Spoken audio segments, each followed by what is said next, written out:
The New Zealand government has banned mobile phones in schools. Students will no longer be allowed to use their mobile phones while at school.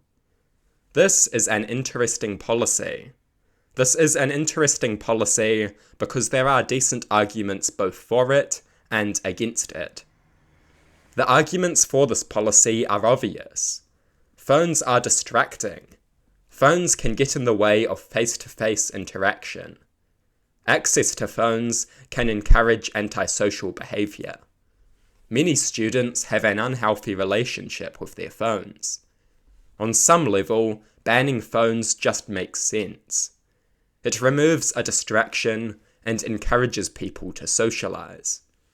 It forces people to take a break from the modern technology that has consumed their lives. There is a long list of decent arguments for this ban. But there are also some good arguments against it. These arguments are not so obvious, but they are also strong. Some would argue that the phone ban represents a crude, rigid rule.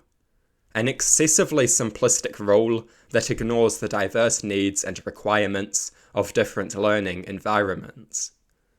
Some would argue that the rule is crude and simple, blind to the individual needs of individuals and organisations. There are other arguments too. It could be said that such a ban deprives students of the opportunity to learn self-control and develop a healthy relationship with technology.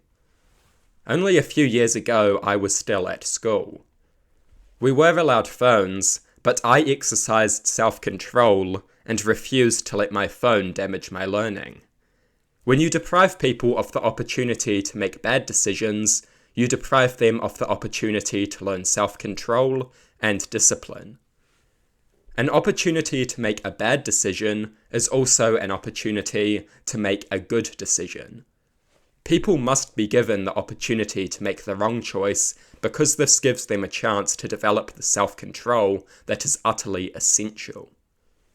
We don't do students a favour when we limit their behaviour to such an extent that they have no space to learn basic skills. Skills such as self-control and restraint. It would be better to encourage people to form a healthy relationship with technology. The phone ban does not do that.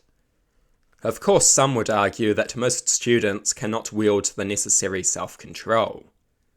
The phone ban arguably represents a lazy solution.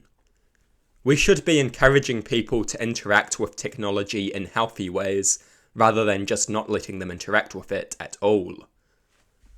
That is the serious solution we should be pursuing. The problem with this solution is that it is difficult. Far more difficult than a simple phone ban. The phone ban is arguably a simple, lazy solution to a complex problem.